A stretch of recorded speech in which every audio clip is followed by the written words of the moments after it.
چیزوں کو سمجھنے کی کوشش کروں آپ سے کہ کیا یہ سمیع اور بصیر یہ آپ کے پاس بھی صفت ہے یا صرف اللہ جی کی بالکل صفت؟ ہے. نہیں ہمارے پاس. اوکے. اچھا شبگزیدہ بھائی، میں یہ جاننا چاہتا ہوں کہ یعنی یہ صفت یعنی کہ جس کو آپ بصیر سمیع اور بصیر کی صفت کہہ رہے ہیں، یعنی یہ اللہ کی بھی صفت ہے اور بندوں کی یعنی آپ کی بھی صفت ہے. اور میں اگر اس کو جاننا چاہوں اور آپ سے سوال کروں کہ اللہ بھی بصیر ہے، سمیع ہے، آپ بھی بصیر ہیں اور سمیع ہیں، تو ان دونوں میں فرق کیا ہے؟ بسم اللہ. فرق یہ ہے کہ میری عطا کی ہوئی ہے، اللہ کی خود کی ہے اور ان لمیٹڈ ہے. بہت میری خوب. سماعت کی ایک حد ہے، اس کی سماعت کی کوئی حد نہیں، اس کی بصارت کی کوئی حد نہیں. نہیں، وہ تو سمجھ آ گئی ہے جو آپ کہہ رہے ہیں. نہیں، سماعت اللہ کی کیسی سماعت ہے کہ جو صفت آپ کے پاس بھی ہے، اللہ بھی بصیر ہے، بصارت کی جو طاقت ہے وہ ہے کیا؟ میں یہ جاننا چاہ رہا ہوں. میں یہ لمیٹڈ ان لمیٹڈ کی بات نہیں کر رہا، میں پہلے یہ جاننے کی کوشش کر رہا ہوں کہ مثال کے طور پر آسان ہے کہ میں کسی چیز کو آنکھوں کے ذریعے دیکھتا ہوں تو میری بصارت کا یہ معنی ہے، میں کانوں سے کسی چیز کو سنتا ہوں تو میری سماعت کا یہ معنی ہے. تو میں یہ جاننا چاہ رہا ہوں کہ اللہ کا سمیع اور بصیر ہونا کیسا ہے؟ بسم اللہ. نہیں، اللہ کے بارے میں تو مجھے کچھ نہیں پتا کہ اس کی سماعت اور بصارت کس قسم کی ہے، لیکن یہ جو ہے نا، یہ اس نے مجھے بھی عطا کی ہے. اور آنکھوں سے دیکھنا کوئی ضروری نہیں ہے، سم ٹائم میں خواب میں بھی دیکھ لیتا ہوں، تو چھوٹی آنکھوں سے بھی دیکھ سکتا ہوں. یہ فرق ہے. دیکھیے، میں چلے آپ ایک سٹیپ آگے چلے گئے. میں چاہ رہا تھا کہ میں سلسلے وار چلوں تاکہ میری انڈرسٹینڈنگ جو ہے نا اس میں مزید آسانی سے میں اس کو سمجھ سکوں. اگر آپ مہربانی کریں، اگر دونوں چیزوں کو لے کے چلنا چاہتے ہیں تب بھی ٹھیک ہے، کوئی مسئلہ نہیں ہے. اور اگر میری ذات پر اگر آپ کا یہ احسان ہوگا کہ اگر سٹیپ بائی سٹیپ ہم چلیں تو میرے لیے سمجھنا اور آسان ہو جائے گا. کہ ابھی آپ خواب کو بیچ میں نہ لے کے آئیں، خواب بھی وجود کے ذریعے ہی ہے نا. تو میں اس کو بعد میں آپ کے ساتھ ضرور ڈسکس کرتا ہوں، اس کو بھی سمجھنے کی کوشش کروں گا. ابھی جو آنکھوں سے دیکھنا اور کانوں سے سننا، آنکھوں سے دیکھنا بصارت اس معنی کو لیتے ہیں اور کانوں سے سننا بصارت کو لیتے ہیں. بعد میں نیکسٹ سٹیپ پر چلیں گے جو ابھی آپ نے ذکر کیا. پہلے ان دو کے متعلق بتا دیں کہ اس سے تو مجھے سمجھ آ رہی کہ میں یعنی کہ میری سماعت یہ ہے کہ ایک اللہ نے ایک قدرت، ایک آلہ دیا ہوا ہے مجھے جس کو ہم کان کا نام دیتے ہیں، اور اس کانوں کے ذریعے ہم اس آواز کو سنتے ہیں. تو یہ آواز کو سننے کا ایک آلہ ہے، تو اس کو سمیع کہا گیا ہے. اور آنکھوں سے دیکھنے والے آلے کو آنکھوں کا نام دیا گیا ہے اور اس کو بصیر کہا گیا ہے. تو میں نے سمپل سوال کیا ہے کہ میں یہ جاننا چاہتا ہوں کہ اللہ بھی اسی طرح سمیع و بصیر ہے، کیونکہ بقول آپ نے کہا کہ یہ اللہ کی صفت بندوں کے پاس بھی ہے. تو میں اس لیے جاننا چاہ رہا ہوں کہ بندہ جس طرح آنکھوں سے دیکھتا ہے، کانوں سے سنتا ہے، اللہ بھی اسی طرح کانوں سے اور آنکھوں سے سنتا اور دیکھتا ہے؟ اگر نہیں تو پھر یہ بصیر و سمیع جو ہے یہ اللہ کی اور بندے کی صفات ایک جیسی کیسی ہو گئی ہیں؟ پلیز اس پر تھوڑی سی روشنی ڈال. ہاں، میں اب آپ کا بات سمجھا. دیکھیں، بات ہو رہی ہے اس چیز پر. آپ چلے گئے ہو کہ پراپرٹی کیا یوز ہو رہی ہے اس کو سننے میں. مثلاً اگر میری سننے کی سماعت کان ہے تو اللہ کے سننے کی سماعت کیا ہوگی، یہ میں نے آپ کو بتا دیا. مجھے اس کے بارے میں نہیں پتا، لیکن بات ہو رہی ہے سننا. وہ میں بھی سنتا ہوں، وہ بھی سنتا ہے. نہیں، کس چیز سے سنتے ہیں یہ قطع ایک کلامی علیحدہ کی سوال آپ کر رہے ہو. آپ اس بھائی، طرف سے آ رہے شبگزیدہ ہو. بھائی، قطع کلامی کی معافی چاہتا ہوں. دیکھیے، جب آپ یہ کسی کے سامنے یہ جملہ بولیں گے نا کہ میں اللہ کے بارے میں نہیں جانتا، اور پھر دوسرے لمحے یہ کہیں گے کہ اللہ کی بھی صفات جو ہیں وہ بندوں کے پاس بھی ہیں، تو یہ بات ٹکرا جائے گی نا. وہ بندہ آپ سے سوال کرے گا جب اللہ کے بارے میں آپ جانتے ہی نہیں کہ اس کی سماعت اور اس کی بصارت کیسی ہے، تو آپ مخلوق کے ساتھ کیسے جوڑ رہے ہیں کہ مخلوق کے پاس بھی وہی صفت ہے؟ تو یہ تضاد ہو جائے گا نا میرے بھائی. میں غلط تو نہیں نہیں کہہ ہو رہا؟ جائے گا. نہیں بابا امام، آپ دو چیزیں سوری، میں معذرت سے اس کے ساتھ آپ دو چیزیں مکس کر رہے ہیں. میں نے پہلے بھی کلیئر کیا. ایک ہے سننے کی سماعت، یعنی ایک چیز میں کیا کہوں جس کو، اب میں کس چیز سے سن رہا ہوں، وہ کس چیز سے سن رہا ہے، یہ ایک علیحدہ بات ہے. لیکن سنتا میں بھی ہوں، سنتا وہ بھی ہے. ہم بات کر رہے ہیں سننے پہ، نہ کہ ہمارا زیر موضوع بحث ان چیزوں پر ہے جو میرے پاس ہے، جو اللہ کے پاس ہے. ہم یا تو آپ یہ علیحدہ کریں، ان چیزوں کو علیحدہ کریں، دو چیزیں مکس نہ کریں.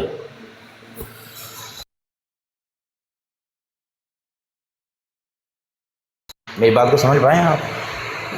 نیچے میں نے سمپل میں نے بھائی کہا ہے بات کہ میں نے ظاہر ہے کہ جب بندہ کہتا ہے کہ کچھ صفات اللہ کی بندوں کے پاس بھی ہیں تو میں سوال کرتا ہوں وہ کیا ہے. تو آگے بندہ کہتا ہے کہ اللہ بھی سمیع ہے، بندہ بھی سمیع ہے، اللہ بھی بصیر ہے، بندہ بھی بصیر ہے. تو میں اس بندے سے یہ جاننے کی تو کوشش کروں گا نا کہ بھئی جب تک اللہ کی سماعت و بصارت کا مجھے علم نہیں ہوگا تو میں مخلوق پر اس کو کیسے منطبق کروں گا، کیسے اس کو جوڑوں گا اور اس کا معنی مخلوق کے ساتھ لے کے اور وہ ایک چیز کو سمجھنے کی کوشش کروں گا. جبکہ بقول آپ کے کہ آپ کو پتہ ہی نہیں، یا مجھے پتہ ہی نہیں، یا کسی انسان کو پتہ ہی نہیں کہ اللہ کی سماعت اور اللہ کی بصارت کیا ہے، تو مخلوق کے ساتھ اس کو جوڑنا پھر بالکل عجیب ہو جائے گا نا. تو میں اس لیے اپنی انڈرسٹینڈنگ کے لیے یہ بات آپ سے بار بار سوال کر رہا ہوں کہ شاید مجھے آپ سے کچھ سمجھنے میں کچھ آسانی ہو جائے. بسم اللہ. اچھا میں تھوڑا سا نا اس کو چینج کر کے نا میں ایک اور مثال دیتا ہوں. دیکھیں فرض کریں، فرضی بات ہے، خدا کے لیے کوئی فتویٰ نہ لگا دے. اللہ بھی پانی پیتا ہے، میں بھی پانی پیتا ہوں. لفظ ہمارا جو زیر موضوع بحث ہے نا وہ پانی ہے. اب میں تو اپنے منہ سے پیتا ہوں، اللہ تعالیٰ کا جس طرح ہمارے لب ہیں کیا اس طرح لب ہے؟ آپ اس پہ چلے گئے ہو. ہماری گفتگو صرف پانی پہ رہنی چاہیے، یا تو سوال چینج کر لیں. آپ بات کو تھوڑا سا سمجھیں، یعنی ایک صفت ہے، بات صفت پہ ہو رہی ہے، نہ کہ وہ صفت میں کیسے استعمال کرتا ہوں اور اللہ کیسے استعمال کرتا ہے. آپ اس پہ چلے گئے ہیں. وہ نہیں سنتا ہے، میں سنتا بزیدہ ہوں، بھائی یہ صفت دیکھیے ہے. دو چیزیں ہیں. دیکھیے دو چیزیں ہیں. ایک چیز ہوتی ہے اللہ اکبر اسماء میں اشتراک اور ایک ہوتا ہے معنی میں اشتراک. میں کوشش کروں گا کہ میں بالکل اپنے سوال کو زیادہ سے زیادہ واضح کروں تاکہ آپ جتنے بھی سننے والے میری رہنمائی کر سکیں. اسماء میں اشتراک اور چیز ہوتی ہے، معنی میں اشتراک اور چیز ہوتی ہے. میں اس کی چھوٹی سی مثال دے دیتا ہوں کہ بندہ بھی واحد ہے، اللہ بھی واحد ہے. تو لفظ اسم واحد میں اللہ بھی شامل ہے اور مخلوق میں آپ بھی شامل ہیں، میں بھی شامل ہوں، میں بھی واحد ہوں، آپ بھی واحد ہیں. تو یہ اسم میں اشتراک ہے آپ کا بھی، یعنی اسم کیا ہے؟ واحد. اسم واحد میں اللہ بھی واحد ہے، آپ بھی واحد ہیں، میں بھی واحد ہوں. لیکن معنی واحد میں ہمارا اشتراک نہیں. وہ اشتراک کیوں نہیں کہ آپ اور میں، ہمارا جسم بہت سی چیزوں کا مجموعہ ہے. یعنی ہاتھ ہیں، کان ہیں، پاؤں ہیں، ناک ہے، آنکھیں ہیں، سر ہے، بہت سے اجزاء جو مل کے مرکب چیز کو واحد کہا گیا ہے. تو معنی کے اعتبار سے اللہ کا واحد ہونا وہ اشتراک نہیں، اسماء میں اشتراک ہے. میرا سوال آپ تک پہنچ چکا ہے شب گزیدہ بھائی؟ اگر نہیں تو میں دوبارہ پھر واضح کرتا ہوں. میں جی بالکل پہنچ چکا ہے. اگر چلے میں تھوڑی دیر کے لیے آپ کے ساتھ اتفاق کر لو تو ابھی تھوڑی دیر پہلے جو بابر بھائی نے مجھے بات سمجھائی ہے، پھر تو ان کا مقدمہ سارے کا سارا آپ نے خود بخود ڈھیر کر دیا. میں نے ان سے یہی سوال پوچھا تھا کہ اگر کوئی انسان کی صفات کو اللہ کی صفات کے برابر لا کھڑا کرے تو اس کا کیا مطلب ہوتا ہے. تو انہوں نے جو آدھا گھنٹہ لگا کر مجھے بات سمجھائی اور میری سمجھ میں بھی آ گئی تھی. آپ کی بات کی وجہ سے بابر بھائی سن رہے ہیں آپ بتائیں آپ کہاں کھڑے ہیں. وہ کہتے ہیں کہ شبزیدہ آپ بھائی ابھی تو برابر انہوں نے نہیں کر مقدمہ سکتے. کمپلیٹ نہیں کیا نا، ابھی تو انہوں نے مقدمہ کمپلیٹ نہیں کیا. آپ ریزن پوچھیں ان سے، آپ میری بات کو نفی کر دیں، کوئی مسئلہ نہیں ہے، آپ ریزن پوچھیں ان سے. بالکل صحیح کہا. دیکھیے آپ، ایک ہوتا ہے کہ حجتان خدا کی بات ہوتی ہے، ایک عام انسانوں کی بات. تو میں ابھی عام انسانوں کی بات کر رہا ہوں، حجتان خدا کی بات نہیں کر رہا، انبیاء اور رسولوں کی بات نہیں کر رہا. انبیاء اور رسولوں کا سمیع و بصیر ہونا اور ہے، میرا اور آپ کا سمیع اور بصیر ہونا اور ہے، اللہ کا سمیع اور بصیر ہونا اور ہے. ابھی میں نے آپ کو چھوٹی سی ایک بالکل بچوں والی مثال دی. ایک اسم میں اشتراک ہوتا ہے، اشتراک سے مراد یعنی کہ مشترک ہوتا ہے ایک صرف اسم کی چیز کے اندر. مثال کے طور پر ابھی جو مثال میں نے آپ کو دے دی کہ لفظ واحد اللہ کے لیے بھی استعمال ہوتا ہے، لفظ واحد بندے کے لیے اور چیزوں کے لیے بھی استعمال ہوتا ہے. مثال کے طور پر میرے ہاتھ میں واحد ایک فون ہے، میرے پاس واحد فون ہے، میرے پاس واحد کتاب ہے. بہت سی چیزیں ہیں جس میں واحد اسم کے معنی میں اسم کے لحاظ سے یہ اشتراک موجود ہے، لیکن معنی کے اعتبار سے اللہ کا یہ واحد ہونا مخلوق کے واحد ہونے میں زمینوں اور آسمانوں کا فرق ہے۔ تو میں نے سمپل آپ کے سامنے بات رکھ دی۔ تو میں یہ جاننا چاہ رہا ہوں کہ اللہ کا سمیع ہونا اسم میں اشتراک ہے مخلوق کے ساتھ یا معنی میں اشتراک رکھتا ہے؟ امام بھائی اس کی تو میں نے آپ کو بتا دی تھی نا کہ میرا لمیٹڈ ہے، میرا عطائی ہے، اس کا ان لمیٹڈ ہے، اس کا خود کا ہے۔ یہ میں نے فرق تو آپ کو بتا دیا تھا، اس چیز کو تو میں ایڈمٹ کرتا ہوں کہ فرق ہے۔ نہیں، آپ پھر سوال کو نہیں سمجھ رہے۔ آپ جو بات کر رہے وہ تو میں نے شروع میں ہی آپ کو کہہ دیا کہ میں لمٹ یا ان لمٹ کی بات نہیں کر رہا۔ میں مثال کے طور پر کہتا ہوں کہ ایک شخص 10 لیٹر پانی پیتا ہے اور ایک شخص 1 لیٹر پانی پیتا ہے۔ میں اس کی بات ہی نہیں کر رہا، میں معین کی بات نہیں کر رہا یا غیر معین کی بات نہیں کر رہا۔ میں اس چیز کی حقیقت کو جاننے کی کوشش کر رہا ہوں کہ سماعت کا تعلق کس چیز کے ساتھ ہے، اللہ کا سمیع ہونا کس معنی میں ہے۔ وہ کسی چیز کو سن کے سمیع ہے بغیر کانوں کے، یعنی کہ مخلوق کے لیے، میرے لیے اور آپ کے لیے تو کان ہے، ہم اس کو کانوں کے ذریعے سنتے ہیں۔ تو کیا اللہ تو جسم و جسمات سے مبرہ ہے، کیا اس ہی طرح کوئی اور چیز ہے جو انسانوں کے کانوں کی طرح نہیں اللہ اس کے ذریعے سنتا ہے؟ آپ یہ کہنا چاہ رہے ہیں؟ بسم اللہ۔ نہیں، میں کہنا چاہ رہا ہوں ہماری جو گفتگو سٹارٹ ہوئی تھی نا صفات پہ، آپ اس کو چینج کر کے وہ سن کیسے رہا ہے، میں سن کیسے رہا ہوں، آپ اس کو اس پر لے گئے ہیں۔ اس میں تو اختلاف ہے ہی نہیں جو آپ بات کر رہے ہو۔ اگر آپ کو یہ اختلاف ہے کہ اللہ کی صفات انسان میں نہیں ہے تو اس پہ تھوڑا سا گفتگو کر دیں کہ آپ کیسے سمجھتے نہیں ہیں۔ میں وہی تو بتا رہا ہوں آپ کو کہ ابھی تو آپ کو مثال آپ کے سامنے دلیل قائم کر دی ہے نا کہ اللہ کا سمیع ہونا جو آپ بندے کے ساتھ جوڑ رہے ہیں ایسا ہے ہی نہیں، کیونکہ بندے کا سمیع ہونا تعلق ہے کانوں کے ساتھ۔ کان نہ ہو انسان محتاج ہے کانوں کا، جب تک کان نہیں ہوں گے انسان سنے گا نہیں۔ اور کچھ انسان ایسے بھی ہیں ظاہری طور پر تو کان ہیں لیکن کان کے اندر وہ جو طاقت، وہ سماعت والی طاقت ہے وہ نہیں، اس سے وہ بہرے ہیں۔ تو اب 2 چیزیں ہو گئی ہیں، یعنی ایک ظاہری طور پر کان بنے ہوئے ہیں لیکن اس کے باطن میں جو حقیقی چیز جس کے ذریعے یہ کان سماعت کرتے ہیں وہ نہیں ہے۔ تو اب میں نے آپ کے سامنے اس لیے کہا کہ اللہ تو ایسا نہیں ہے نا، وہ جسم و جسمات سے مبرہ ہے۔ تو میں بندے کی سماعت کا معنی تو سمجھ گیا کہ یہ بندے کی سماعت کا یہ معنی ہے۔ اب یہ اشتراک تو اللہ کے ساتھ تب ہوگا جب یہی معنی اللہ کے پاس بھی ثابت ہو۔ اگر یہ معنی ایسا نہیں تو اشتراک ثابت ہی نہیں ہو سکتا نا، اللہ کی صفت مشترک نہیں ہو سکتی نا۔ یہاں جو حضرات سن رہے ہیں میری امام بھائی بات، پھر مجھے یہ بتائیں، جی مجھے یہ بتائیں پھر اگر یہ ایک بندہ یہ کہے کہ مجھے دیکھ لو اللہ کو دیکھ لو ایک ہی برابر ہے، آپ کے خیال میں اس نے صحیح کہا کہ غلط کہا؟ میرے بھائی دیکھنے کی بات نہیں ہوتی نا، میں اسی لیے کہا ہوں کہ کوئی چیز بھی ہوتی ہے اس کا ایک پورا پہلو ہوتا ہے، ایک پورا قانون ہوتا ہے۔ مثال کے طور پر آپ نے ابھی قرآن کی ایک آیت بابر نے آپ کے سامنے پیش کری تھی کہ بابر نے کہا کہ قرآن کہہ رہا ہے کہ ان سب ہاتھوں کے اوپر جو ہاتھ ہے یہ مجھ اللہ کا ہاتھ ہے۔ ٹھیک ہے، تو اب وہ اللہ تو جسم و جسمات سے مبرہ ہے نا، یقیناً سمجھ آ رہی ہے یہ کسی کے فعل کو اللہ اپنی طرف نسبت دے رہا ہے۔ تو نسبت دینا کوئی اور چیز ہوتی ہے اور کسی چیز کا حقیقی دعویٰ کرنا کوئی اور چیز ہوتی ہے۔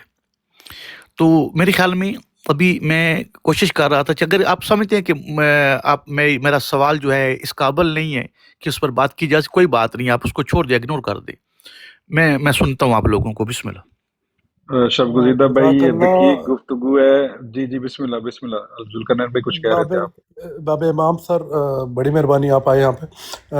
بحث اور مباحثہ کا تو مجھے سمجھ نہیں لگتی لیکن تجسس اور کراسٹی ضرور کریٹ ہو جاتی ہے۔ آپ پلیز میری تو رہنمائی کیجئے یہ بتاتے ہوئے کہ اللہ کی، اور مطلب آپ نے کہا کہ ہماری سماعت اور بصیرت پھر نبیوں کی علیحدہ ہے اور اللہ کی علیحدہ ہے، تو I'm stuck on it، please just explain کر دیں کہ اللہ کی کس طرح سمیع اور بصیر ہے یا ہوتا ہے، اور پیغمبر کس طرح ہوتے ہیں یا ہیں، اور مجھے تو پتہ لگ گیا ہم کس طرح ہے، تو ان کے اگر بتا دیں پلیز۔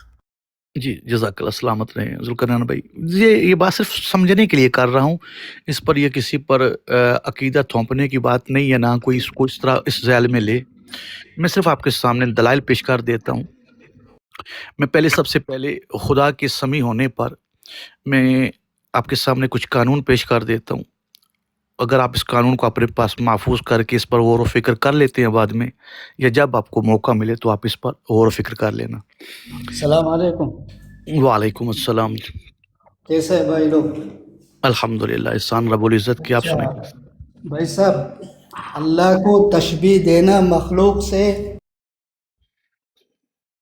احمد صاحب ابھی آپ آئے، آداب محفل ہے، آپ اجازت طلب کریں گفتگو کرنے کی، اس کے بعد آپ بات کریں. آپ کے سامنے اوپر باب ایمان صاحب بیٹھے ہیں، تو ایک طریقے سے آپ گفتگو کریں گے. whosoever you are doesn't matter to me.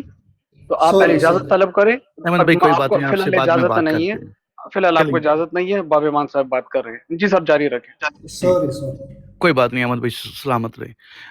Zulqarnain بھائی نے بڑا اچھا سوال کیا ہے، تو میں ذوالقرنین بھائی 3 حصوں میں اس بات کو لے کے چلوں گا. سب سے پہلے میں اللہ کی ذات پر، اس کا سمیع ہونا، اس کا بصیر ہونا، اس پر پہلے بات کروں گا اور دلائل آپ کے سامنے پیش کروں گا. پھر میں آؤں گا حجتان خدا کی طرف، اور پھر میں عام انسانوں کی طرف آؤں گا. جزاک اللہ جزاک اللہ. 3 حصے، تاکہ ہر ایک کو سمجھنے میں جو مشکل نہ بنے، اور اگر کسی جگہ پہ مشکل بن رہی ہے تو بجائے اس کے کوئی وہ اپنی مرضی سے مطلب نکالے. جو بات میں نے کی ہے وہ دوبارہ میرے اوپر رپیٹ کر سکتا ہے، تاکہ میں اس کی مزید وضاحت کر دوں. اللہ کا سمیع ہونا اور بصیر ہونا مخلوق کی طرح نہیں. اس کی دلیل کیا ہے کہ مخلوق جو ہے وہ بہت سی چیزوں کی محتاج ہے. مثال کے طور پر ابھی میں نے بصارت کی بات کی، تو انسان محتاج ہے، آنکھوں کا محتاج ہے. جب تک آنکھیں نہیں ہوں گی انسان دیکھ نہیں سکتا. یہ ہے ظاہری بصارت کا ایک معنی. ایک باطنی بصارت ہے، ابھی اس کو ڈسکس نہیں کروں گا، بعد میں اس کو بھی لے کے آئیں گے. تو پتہ چلا کہ اللہ جب جسم و جسمات سے ہی مبرہ ہے، تو وہ ذات تو انسانوں کی طرح آنکھیں تو نہیں رکھتا نا. اور اگر وہ بھی انسانوں کی طرح آنکھیں رکھ کے دیکھے تو پھر وہ محتاج ہو جائے گا، خدا نہیں رہے گا، اللہ کل شیء قدیر نہیں رہے گا. کیونکہ انسان محتاج ہے آنکھوں کا، اور آنکھوں کے ذریعے دیکھتا ہے. اگر آنکھیں نہ ہوں تو انسان نہیں دیکھ سکتا. اور اگر اللہ بھی اس ہی طرح بصیر ہے تو پھر اللہ قادر مطلق نہیں رہے گا، وہ محتاج ہو جائے گا آنکھوں کا.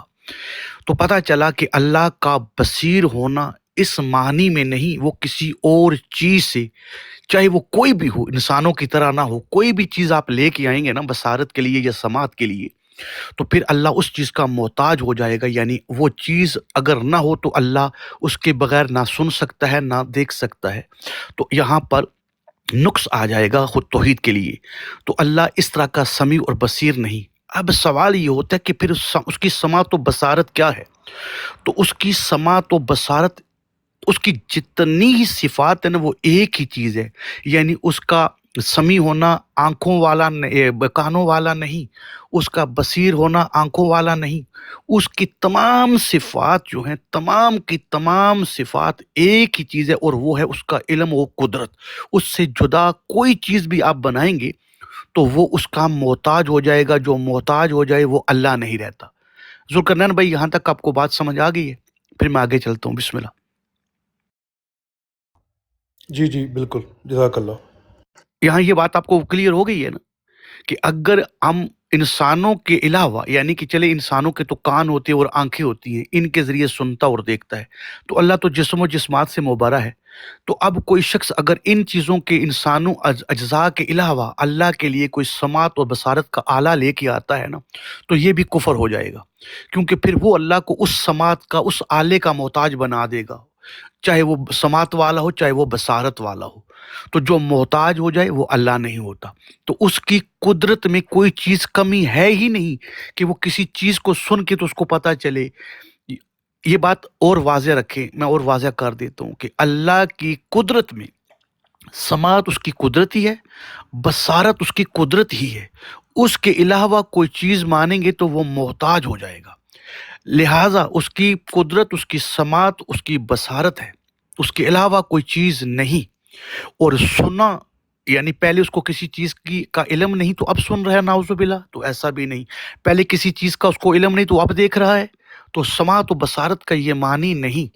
اس کی قدرت میں ہر چیز ہے، جو خلق ہو چکی ہے وہ بھی، جو خلق نہیں ہوئی وہ بھی. وہ خلق کرنے سے پہلے بھی ان چیزوں کے بارے میں جانتا ہے اور خلق کرنے کے بعد بھی ان چیزوں کے بارے میں جانتا ہے. تو اس کی سماعت کا جو معنی ہے وہ اس کی قدرت ہے، اس کا علم ہے.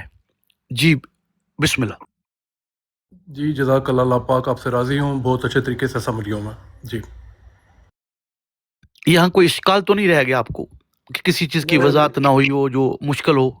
نہیں نہیں سر، یہ بالکل کلیئر ہو گیا، اللہ سے ریلیٹڈ جو ہے یعنی یہ clear ہو میرے اور آپ کے لیے تو جب میں بول رہا ہوں اور آپ سن رہے ہیں، یا آپ بول رہے ہیں تو میں اب سن رہا ہوں نا، اللہ کے لیے ایسا سننا نہیں ہے. بالکل، بہت خوبصورت سی یہ اگر کہ یہ تو ایسا میں بول رہا سننا ہوں. کہیں جی گے بے تو یہ شک بے نقص شک آ جائے گا نا کہ اس سے پہلے اب میں بولوں گا تو وہ سنے گا، تو اس سے پہلے وہ نہیں سنتا تھا تو نقص آ جائے گا نا. جی جی جی جی جی جی جی جی بے شک بالکل بے بالکل. شک. اس پوائنٹ کو نوٹ کر لیں سارے. یہ اہم گفتگو ہے توحید کے متعلق جی جو جی صدیوں بالکل. سے چلی آ رہی ہے، اور اس کی یہ وضاحت نبی کریم صلی اللہ علیہ وآلہ وسلم اور ائمہ اہل بیت رضوان والسلام نے کی ہے. اگر یہ نہ کرتے تو کسی کو پتہ بھی نہ چلتا کہ یہ ہم کیا کفر کر رہے ہیں. تو جس کا کسی نے بھی اس کے ہوتے ہوئے کوئی یہ معنی الگ معنی لیا تو اس نے خدا کو محتاج بنا دیا کسی دوسرے آلے کا. تو اللہ ایسا نہیں، اس کی قدرت سے کوئی چیز باہر ہے ہی نہیں. اب دوسرے بے سٹیپ پر شک. چلتے ہیں ذوالقرنین بھائی، اگر آپ کی اجازت ہو تو بسم جی اللہ. جی جی بسم اللہ بسم اللہ بسم اللہ. اب آ جاتے ہیں حجتان خدا کی طرف. تو میں حجتان خدا کی طرف جانے سے پہلے میں سب سے پہلے خدا اور حجتان خدا کی بارگاہ میں معافی کا طلبگار ہوں کہ میں انسان ہوں اور میرے پاس الفاظ کی کمی ہے، اور میں جب بھی کوئی بات سمجھانے کے لیے کوشش کروں گا تو مجھے کوئی مثال دینی پڑے گی، جب کہ وہ مثال ناقص ہے.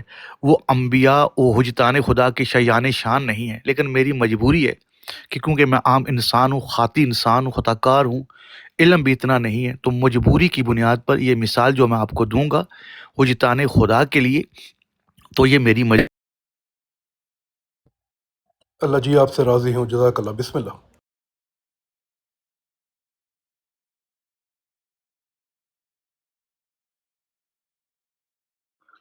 آئی تھنک کال آ گئی ان کی ساتھ.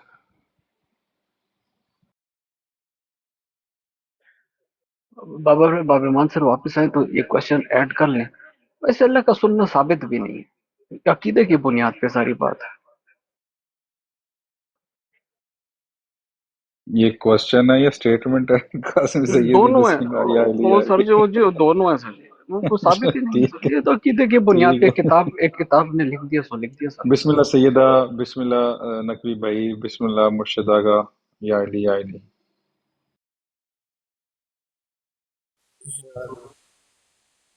یا یہ علی العظیم بلوچستان مدد، یا علی بسم العظیم اللہ یا مدد. علی. سب کو بہت بہت آپ سب کو بھی بہت بہت سب سے مبارک ہو. بڑی عید سب کو مبارک. بے شک بے شک بے شک. بسم اللہ.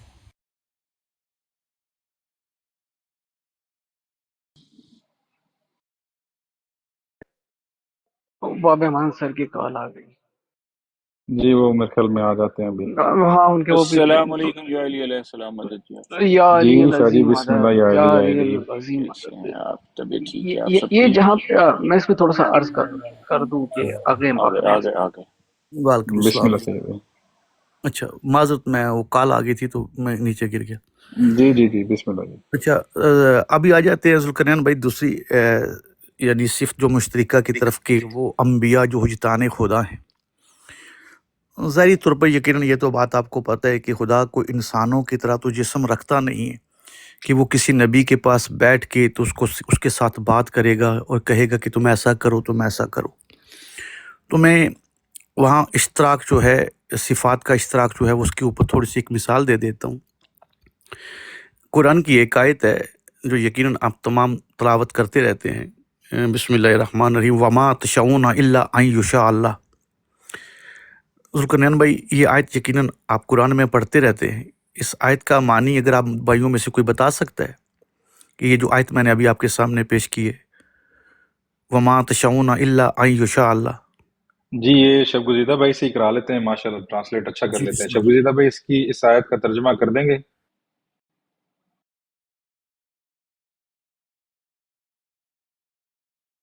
میرے خیال میں شب گزیدہ بھائی بیزی ہیں، کوئی اور اس کی ٹرانسلیٹ کر دے. ذوالقرنین بھائی آپ کر دیں گے ٹرانسلیٹ اس آیت کی؟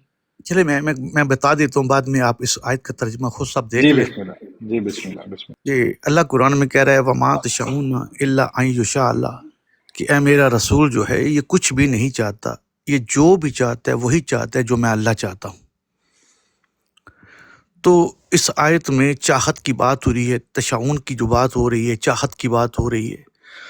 تو میں نے پہلے بھی آپ کے سامنے بارگاہ خدا اور وجدان خدا میں یہ معافی کا طلبگار تھا، تاکہ یہ مثال اتنی ایسی مثال ہے کہ ان کی شایان شان نہیں ہے، لیکن الفاظ کی کمی کی وجہ سے کیا کرے، انسان کی مجبوری ہے۔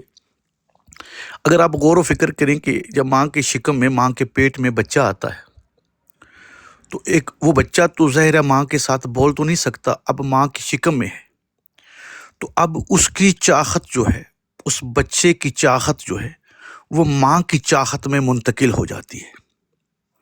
وہ بچہ جتنا وقت بھی 9 مہینے جو ماں کے شکم میں رہتا ہے، اس بچے کی جو خواہشات ہوتی ہیں نا، وہ منتقل ہو جاتی ہیں ماں کی چاہت کے اندر۔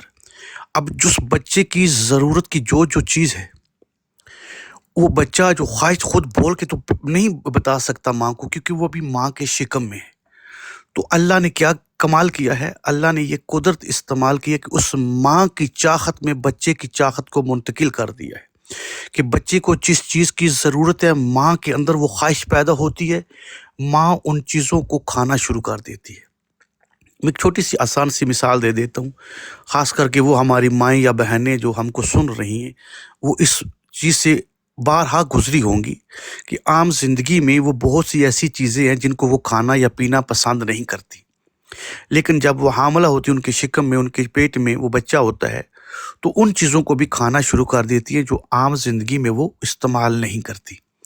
تو اس کی جو حقیقی جو راز ہے وہ یہی ہے کہ وہ اس بچے کی ضرورت ہے، لیکن وہ ماں میں چاہت پیدا ہوگی، ماں نے وہ کام کرنا شروع کر دیا، یا وہ چیز کھانا شروع کر دی، یا وہ چیز پینا شروع کر دی، تو اس کی چاہت منتقل ہو گئی۔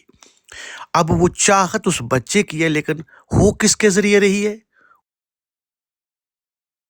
واہ واہ واہ واہ واہ، بہت خوبصورت مقدمہ بنا دیا سیدی۔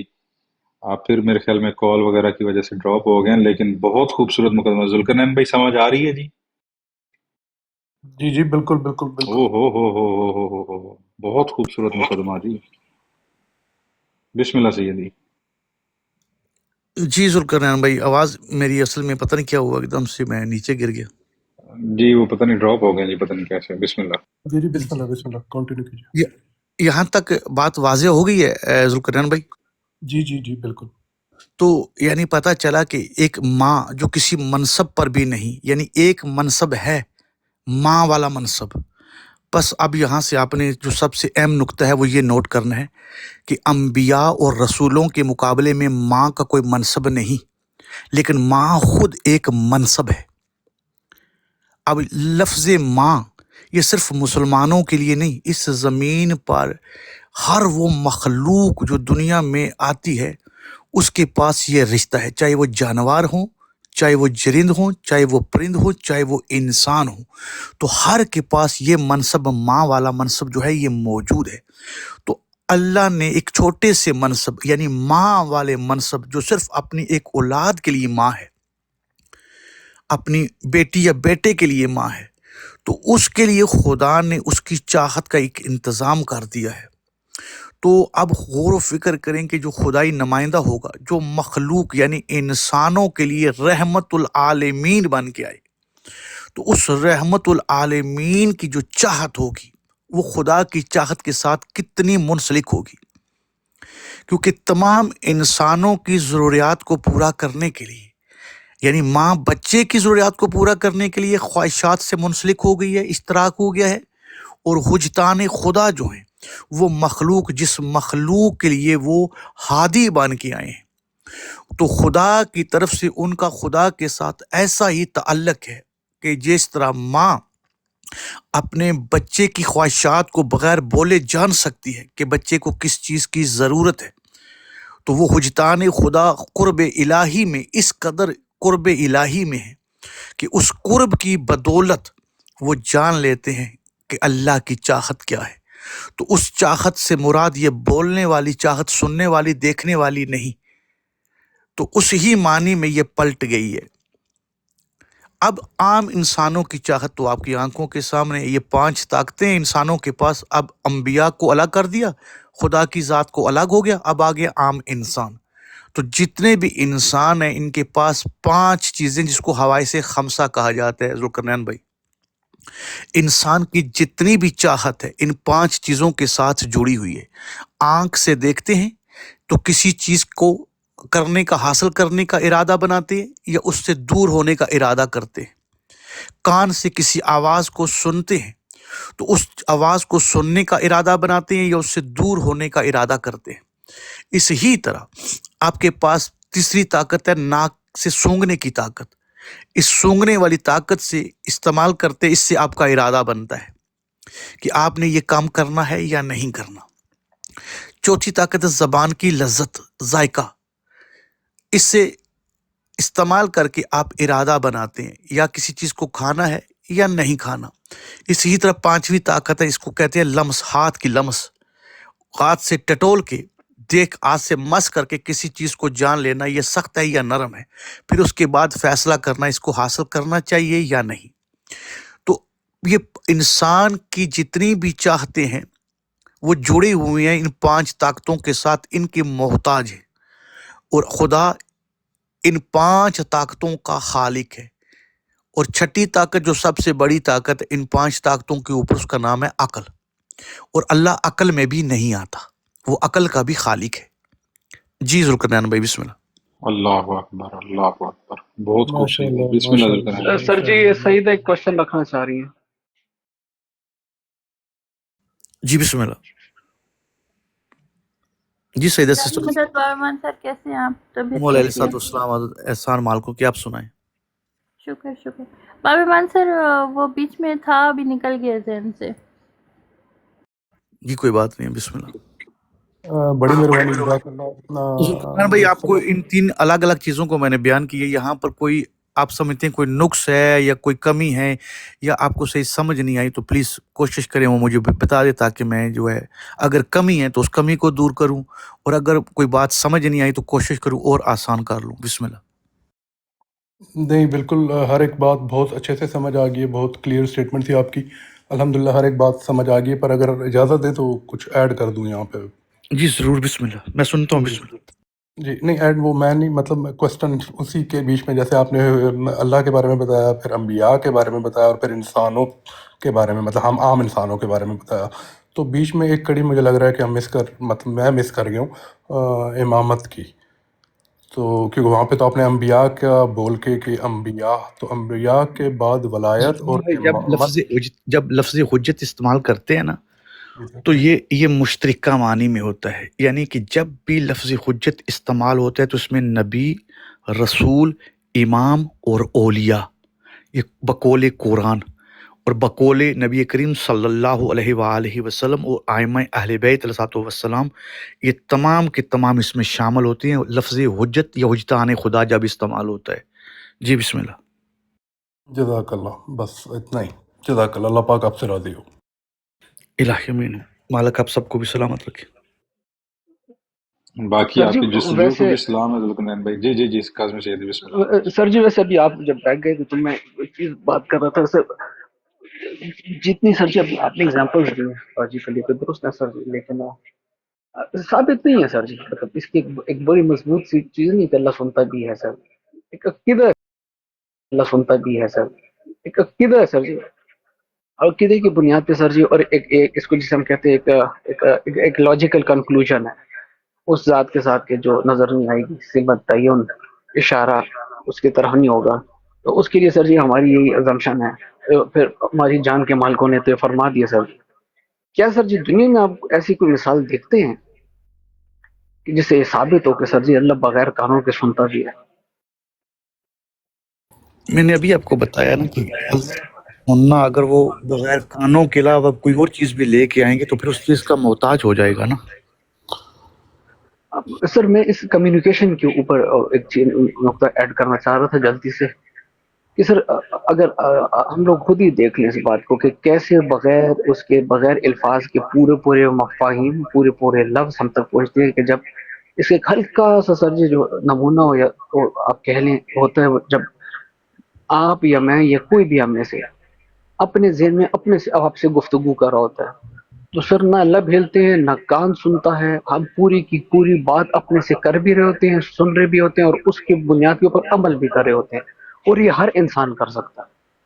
تو ایک چیز تو یہ محسوس معلوم ہوتی ہے کہ ایک ہلکے سے بڑے ہی لوور لیول پہ ایک آدمی کے پاس بھی یہ طاقت ہے کہ وہ بغیر الفاظ استعمال کیے اپنے ذہن کے اندر گفتگو کر سکے۔ حالانکہ اس میں مادہ آ گیا سر جی، ذہن اور برین کا جو ہے وہ آ گئی، لیکن یہ پاسبل ہو گیا کہ بغیر لفظ کہے کوئی سن رہا ہے سر کسی چیز کو۔ ہم سب کرتے ہیں سر جی، کیا کہیں گے جو سر جی؟ اس میں نے طرح سے درست کہا ہے؟ تھا کہ جب شب گزیدہ بھائی نے دوسری بات کی تھی تو میں نے کہا اس کو الگ سے ڈسکس کریں گے کہ یہ تو ابھی ظاہری اجسام کی بات ہو رہی ہے نا، سمیع اور بصیر کے معنی میں، تو ابھی ایک انسانی ظاہری یعنی کہ ان چیزوں کو استعمال نہیں کرتا، نہ آنکھ کو استعمال کرتا ہے نہ کان کو، اور یہی سوال شب گزیدہ بھائی نے بھی اٹھایا تھا، تو میں نے کہا کہ یہ الگ چیپٹر ہے، اس کو الگ سے ڈسکس کرتے ہیں، سیکنڈ پوزیشن میں اس کو لے کے آتے ہیں۔ تو دیکھیں ابھی انہوں نے خواب کی آپ کے سامنے بات کی تھی نا، تو خواب میں ہم دیکھتے بھی ہیں سنتے بھی ہیں لیکن ظاہری آنکھیں استعمال نہیں کر رہے، نہ ظاہری کان استعمال کر رہے ہیں، ٹھیک ہے؟ تو میں نے اس کا کامل معنی جو ابھی آپ نے بات کی وہی بنتا ہے نا کہ لیکن یہ تو یہ مادی جسم ہی نا جس کے ذریعے آپ خواب دیکھ رہے ہیں، بالکل سر جی، مادی جسم۔ مادی جسم ہے، تو مادی جسم یعنی کوئی بھی چیز جو مادی بن جائے گی نا تو وہ خدا کی صفت میں مشترک کامل مشترکہ نہیں ہوگی، کبھی بھی کامل مشترک نہیں ہوگی۔ جو میں نے آپ کو وضاحت دی تھی کہ ایک اسمام میں اشتراک ہوتا ہے، مشترک ہوتی ہے ایک معنی میں، تو صفات خدا جو مخلوق میں ہے وہ اسمام میں مشترک ہیں، معنی میں مشترک نہیں ہے۔ بالکل سر جی، تو اس لیے اس بالکل کی سر وضاحت میں نے پہلے کر دی تھی تاکہ آپ سننے والوں کے لیے اور آسانی ہو جائے گی کہ اشتراک کس چیز کے اندر ہے، اسم کے اندر اشتراک ہے یا معنی کے اندر اشتراک ہے۔ اسم کے اندر سر جی، تو یہ معنی ائمہ نے ثابت کیا کہ یہ اشتراک اسما کے اندر ہے، معنی کے اندر نہیں۔ اگر معنی کے اندر اشتراک ہوا تو خدا بھی مخلوق کی طرح ایک جسم والا بن جائے گا، تو ایسا ناممکن ہے، وہ جسم و جسمات سے مبرہ ہے۔ یہاں تک کلیئر ہے؟ بہت اعلیٰ سر جی، بڑی خوبصورت آغا بات ہوگی۔ السلام علیکم آغا، میں بھی ایک آپ سے وعلیکم بات کرنا السلام چاہ رہا تھا، پوچھنا چاہ رہا تھا۔ جی بسم اللہ۔ ایک سورہ اعراف ہے، اس کی ایک آیت ہے جو کہ 128 نمبر ہے، اگر آپ چاہیں تو میں اس کو تلاوت کر دیتا ہوں، ترجمہ چاہتے ہیں تو میں ترجمہ بھی ساتھ پڑھ دوں گا، اور میں چاہوں گا کہ آپ اس کو تھوڑا سا اس بسم کے اللہ بولے۔ اوپر مطلب ہے کہ آپ ائمہ کرام کے مطابق جو تعلیمات دی گئی ہیں اس کے مطابق آپ اس پہ تھوڑا سا ڈسکس کر لیں۔ میری آواز ٹھیک آ رہی ہے آگا؟ جی جی، بسم اللہ شاہ جی بسم بات کریں جی اب بسم بات اللہ۔ کریں، میں ائمہ کی حدیث آپ کے سامنے کھول کے دکھاتا ہوں۔ اچھا جی، بسم اللہ الرحمن الرحیم۔ قال موسیٰ لقومہ استعینوا باللہ واصبروا ان الارض للہ یورثها من یشاء من عبادہ والعاقبۃ للمتقین۔ اب اس میں وہ فرماتے ہیں کہ موسیٰ نے اپنی قوم سے کہا خدا سے مدد چاہو، صبر اختیار کرو۔ اب یہاں تک تو ایک بات سمجھ آ گئی۔ آگے وہ کہتے ہیں آیت میں اللہ تعالیٰ کہ زمین خدا ہی کی ہے اپنے بندوں میں، یعنی کہ مالک وہی ہے، اپنے بندوں میں وہ جسے چاہتا ہے اس کا وارث بناتا، اور نیک انجام پرہیزگاروں کے لیے ہے۔ یہ ہے یہ آیت۔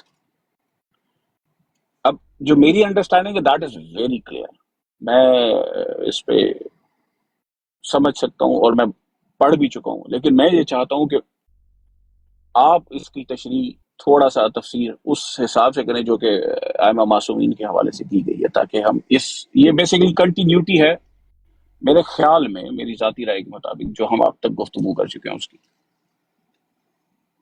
جزاکم اللہ خیر۔